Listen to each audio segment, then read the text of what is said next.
What? More than pride, more than gratitude, whole lot of love for our next guest. Melissa Ivey happens to be my daughter.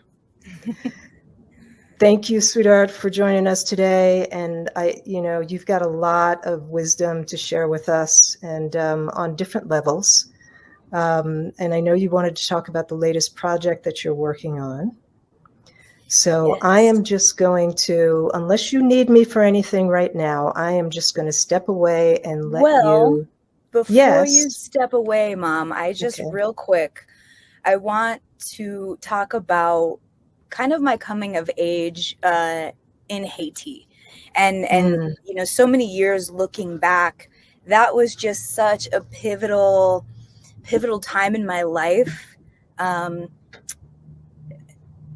I have so much to say and a lot of feelings, but I want to thank you for being so brave to listen to the call and to be guided by the Spirit and to really follow that, because so many people's lives have been improved vastly.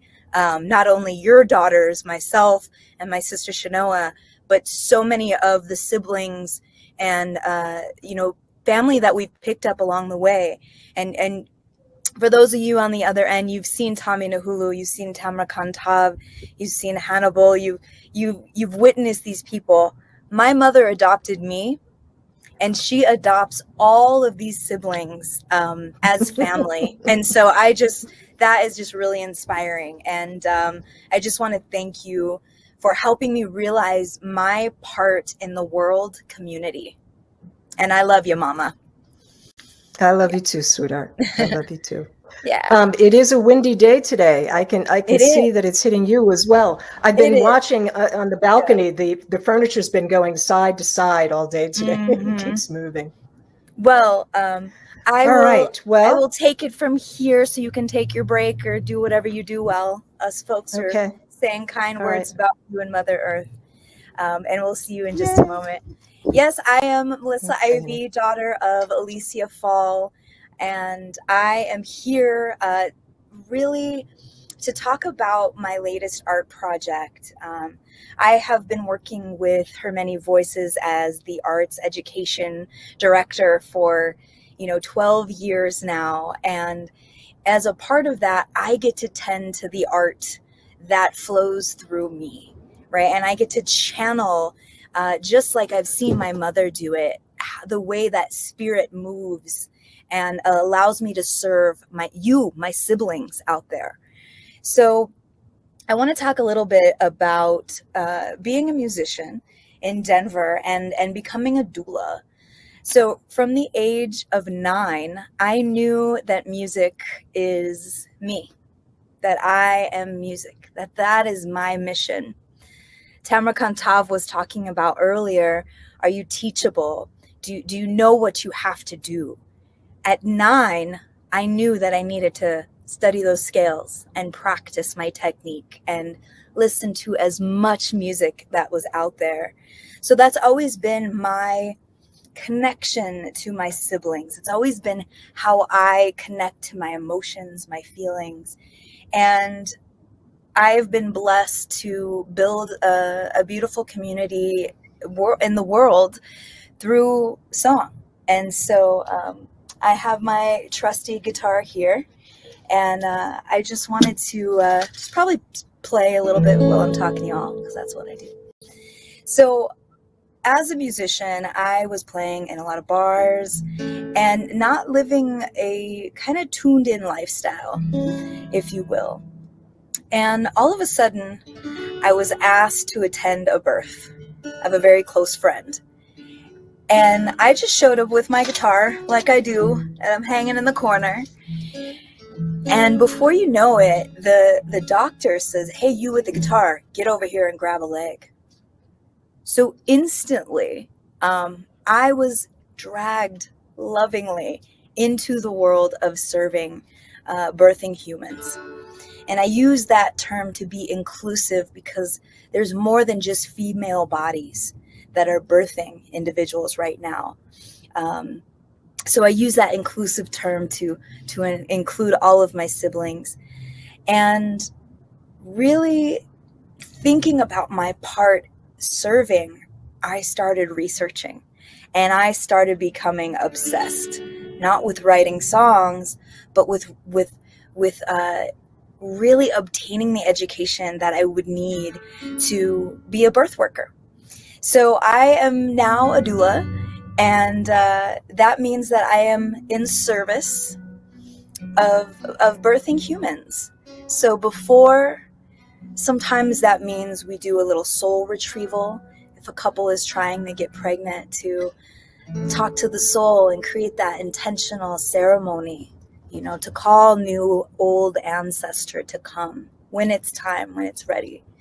That also looks like accompanying my community members to their appointments, whether that's at home with a midwife or if they're choosing a more like hospital kind of route.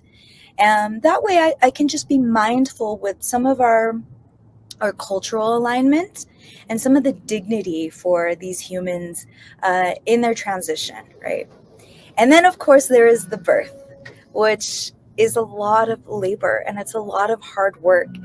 And it really takes a team of individuals, right? So like myself, I'm there anticipating the needs. I'm there downloading what to do next on a spiritual realm, right? And so a lot of the work I do is reclaiming my indigenous culture and studying things like the rebozo, studying things like herbs for health and wellness through this transitional period. So in my birth work, one day I was thinking about where the baby's spirits are, where their soul is, where the essence of this new human to be is. And I started thinking about needing a safe space for myself to incubate, especially after the time of COVID. And so I have created and I downloaded, much like I see my mother downloads these things and then executes with a team behind her and alongside her. I have downloaded some very powerful tools that I want to share with you all. So I had been doing breath work, and in my breath work, I saw this deity, this figure in a cave. And all I could remember when I came out of the breathwork session was this beautiful woman with frog legs. And so I searched on Google, goddess, frog legs, beautiful woman. And what I found was from my lineage on both sides of Taino culture in Boricua, or Puerto Rico as we call it now, there is this figure, there's this deity, this goddess called Atabe. And I've sculpted my own little Atabe to share the story with you. In one of her arms, she holds a baby. This baby represents life, right? In the newness of the beginning of the cycle, right? And with just as much love and care, in this arm, she's holding a baby that represents the end of the life cycle. And it represents death. So Atabe, one of her powers is as the rain comes down, she disperses the life in the rivers and the streams and the gardens. And she's also taking what does not serve us any longer. And Atabe is, full of life. So she has these large breast-giving, nurturing and full, right? And then her yoni is, engulfed from giving so much birth, right? Giving so much. And around her head, she has the rays of the sun. So she has been an energy that I have been working with that really helps ground me, really helps remind me of my peace and my unity and my part in this beautiful circle right? In this beautiful circle that we are all a part of. There we go. North, east, south, and west, right? Which is the Her Many Voices logo. So these are some of the things that really helped my artist side and my servant side. So the reason I wanted to talk about Ivey before we go into my project is Ivey gave me permission to dream and dream big, to download how I could serve myself, fill myself up, use that water, right, overflowing, and then serve my birth and my death cycle, serve my own life cycle. And as a doula, I show up for the beginning of things, which also simultaneously means the death of things. So think about a new parent. They're becoming a new mentor to somebody, right? They're going to be a teacher to somebody forever. And a part of them dies, right? Even if they already have children, a layer of your autonomy is relieved for a little while. I'll put it in those terms. When you become a parent, when you take that sacred oath. And so I really was craving a place to rebirth, craving a place to shed my own skins. And working with the Ivey spirit, I downloaded something. And I'm actually inside my art piece right now. It's called the Art Womb. And what I intend to do with the Art Womb, well, first let me just show you around a little bit. So I'm inside of a dome. So here's the ceiling, and at night it's beautifully lit. And here are some of my tools. Of course, I have my guitar and some of my paintings, my medicine bowl. And then what I'm going to be doing in my art womb is recording stories. So that's what this white thing right here is for. I just plugged my microphone into this thing, got some batteries, and then I am going to be holding sacred space for us to create and honor our previous rituals, right? And blend them and not dismiss someone's culture, but learn to embrace it with respect, which does not mean making it your own, right?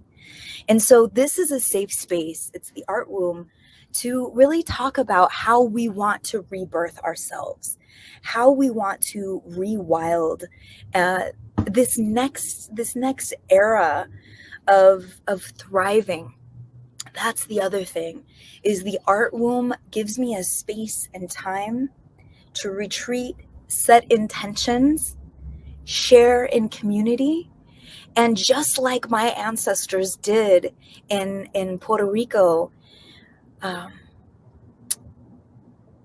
Taino people were cave folks. So we had to retreat, right? This is so innate to some of the ways that really helped me move forward, right? So I have this art womb, and I am going to be taking it like all over. So I've been invited, I'm pulling up my notes here. I've been invited to bring my recording Art Womb to the Arise Festival, which is May 27th through the 29th, and have a safe space, safe, sober space, and a space for humans to come with families. And if they want to chest feed, they can. We'll be having some informational pamphlets on resources for doula and health work, mental health resources, sober resources, suicide prevention and awareness. And I'll also be at the 5 Points Jazz Festival at Urban Sanctuary June 4th. They're allowing me to set up in their beautiful courtyard and come do yoga with us. Come listen to some amazing music at the 5 Points Jazz Festival, and come and tell me your story at the Art Womb. I got my microphone ready. I have a couple prompts just to assist you. And then what I'm going to be doing with these recordings is sharing them with the community and reflecting what you all are needing from us servants, right? So if you're needing more educational spaces, if you're needing more resources, financial resources, if you're needing to connect with a food bank, right? So I want you to come in to my art room. I want you to kind of play that blanket fort side of yourselves again. I'm showing you a little tour. I've got my drums in here, and I'll have a bunch of instruments. And so I invite you to come to the art room, rewild yourself, remind yourself of your childlike wonderment play, and let's not only honor our previous rituals, but enjoy creating our new ceremonies. Because my siblings, you are the future ancestors. You are so needed. You are so loved and appreciated. And if you forget that, you either call me or Alicia or Tammy or Tommy or any one of these people that have been on this program today, and we will remind you. We will remind you that you are a part of our family. And thank you so much, Her Many Voices, for having me here today. And I just appreciate being a part of such a beautiful family business. So, thank you, honey. I don't know what to say, because I'm just proud of you, and I'm just going to start crying. So I love you. I'm glad you were able to join us. And like Melissa said, reach out. Just reach out. Right? Because whatever I do for another, I do for myself. So thank you, sweetheart. Thanks, Mom. Mwah.